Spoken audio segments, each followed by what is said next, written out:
కేంద్ర గృహశాఖ కార్యదర్శి ఆధ్వర్యంలో ఢిల్లీలో ఈ మీటింగ్ జరగబోతా ఉంది. నేను వారికి ఒకటే తెలియజేశాను, దాదాపు ప్రపంచం మన దేశంలోనే చాలా అరుదుగా ఉండే చోట్ల ముఖ్యంగా ఉప్పాడ తీర ప్రాంతం సంవత్సరానికి 20 నుంచి 25 మీటర్ల కోతకు గురవుతా ఉంది, ఉన్న ఇళ్లు పోతా ఉన్నాయి.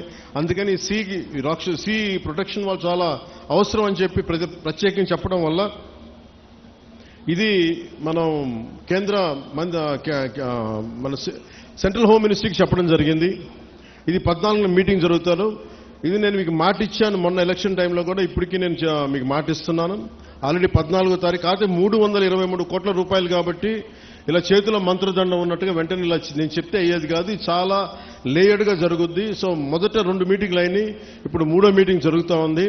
ఖచ్చితంగా నా నమ్మకం 323 కోట్ల రూపాయలు కేంద్ర ప్రభుత్వం మన సీ ప్రొటెక్షన్ వాళ్ళకి ఇవ్వబడుతుంది.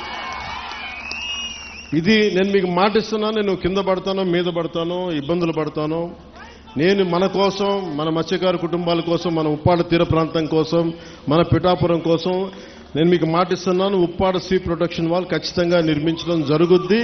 దానికి నిధులు కూడా ఎలాగ మన కేంద్ర ప్రభుత్వం నుంచి వచ్చేలాగా ఆల్రెడీ మనకి కేంద్ర ప్రభుత్వం సానుకూల తెలియజేశారు. కానీ అది 320 కోట్లు ఇవ్వాలా లేదా 250 వాటి మీద ఊగిసలాడుతూ ఉంది మనకి మాటలు. సో నేనేం కోరుకున్నానంటే 323 కోట్ల రూపాయలు మీరు దయచేసి ఇవ్వండి అని చెప్పి మన సాధక బాధలని వారికి తెలియజేశాను. అదొకటి. ఇవి కాకుండా రాష్ట్ర విపత్తు నిర్వహణ సంస్థ మరియు మహాత్మాగాంధీ జాతీయ ఉపాధి హామీ పథకం ద్వారా ఉప్పాడ నుండి కొనపాపపేట వరకు వచ్చే ఈ మన 5,65 లక్షల రూపాయలతోటి తీర రక్షణ పనులు చేపడుతున్నాం. దాంట్లో భాగంగా పనులు కొంత ప్రారంభమైనవి. సో ఇది మీ దృష్టి కూడా తీసుకొస్తా ఉన్నాం. అలాగే మనకి మత్స్య సంపద వేరే చోట్లకి వెళ్తున్నాం, వీటన్నిటి గురించి మాట్లాడితే. అలాగే మన కొల్లు రవీంద్ర గారితో మాట్లాడాం. ఆయన ఆధ్వర్యంలో నిన్న ఫిషరీస్ వాళ్ళు మీటింగ్ చేశారు మంత్రివర్యులతోటి. అలాగే రాజోల్ ఎమ్మెల్యే శ్రీ వరప్రసాద్ గారిని కూడా ప్రత్యేకంగా అంతర్వేది మత్స్యకార సమావేశాలతో ఏర్పాటు చేశారు. సోదర భావంతో అక్కడ ఫిష్ ల్యాండింగ్కి అక్కడ మత్స్యకారులందరూ మనకి అంగీకరించారు. ఆ మాట కూడా మనం ముఖ్యంగా ఉప్పాడ మత్స్యకారులకి ఖచ్చితంగా మేము అందిస్తాం. కానీ వాళ్ళ రిక్వెస్ట్ ఏమడుగుతున్నారంటే ఆ రింగ్ వలలు వేయొద్దు, మాకు పిల్లలు దొరికేస్తారని అంటా ఉన్నారు. దాని మీద కొంత తర్జన భర్జన ఉంది, అది కూడా మీకు తెలియజేస్తాం. అది కూడా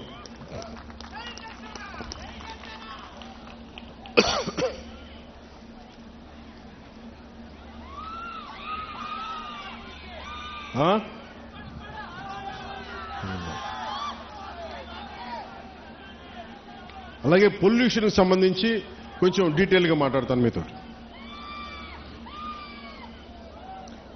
అసలు వాతావరణ కాలుష్యం అనేది ఇది చాలా ఇబ్బందికరమైనది అయిపోయింది. ముఖ్యంగా పరిశ్రమల వల్ల నుంచి వచ్చే విడుదలయ్యే రసాయనాలు కానీ, వాయు కాలుష్యం కానీ, శబ్ద కాలుష్యం కానీ, లేదంటే మనకి నీటి కాలుష్యం కానీ, దానికి సంబంధమైన ప్రతి కాలుష్యం కూడా చాలా ఇబ్బంది పెడతా ఉంది. సో నేనేం మాట్లాడానంటే మత్స్యకార సంఘాల దగ్గర నుంచి, నాయకుల దగ్గర నుంచి, మన మూలాపేటలో కానీ వీళ్ళుండే ఎన్జిఓలు అందరూ కూడా మాట్లాడుతూ ఉంటే, అందరూ మన మత్స్యకార కులాల నుంచి వచ్చిన వాళ్ళు మాట్లాడుతుంటే నాకు ఒకటే తెలియజేశారు, మేము పరిశ్రమలకి మేము వ్యతిరేకం కాదు, పరిశ్రమలు రావాలి, కానీ అది మా జీవనోపాధిని దెబ్బతీయకూడదు. ఇది నాకు ప్రత్యేకంగా తెలియజేశారు.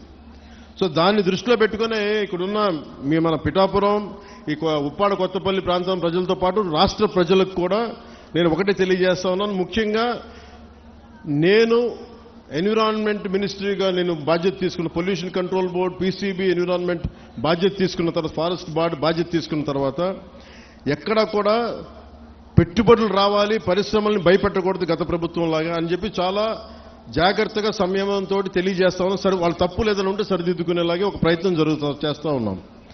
సో నేనేమడిగానంటే, ముందు మీకు కొంత అవగాహన రావాలి కాబట్టి పరిశ్రమలు కనుక లేకపోతే మనం ముందుకు తీసుకెళ్ళాం అభివృద్ధిని. అసలు మనం ఏది పరిశ్రమలు రాకూడదంటే ఉపాధి అవకాశాలు కూడా రాలేవు. అందుకని ఖచ్చితంగా పరిశ్రమల్ని, నాకు ఒక సంతోషకరమైనది ఏమనిపించిందంటే, మన మత్స్యకార సోదరులు ఎవరు కూడా పరిశ్రమలు మేము వ్యతిరేకించట్లేదు, కానీ పరిశ్రమల ద్వారా వచ్చే కాలుష్యం మటుకు మమ్మల్ని ఇబ్బంది పెడుతుంది, దాని మీద మీరు ఖచ్చితంగా చర్యలు తీసుకోండి.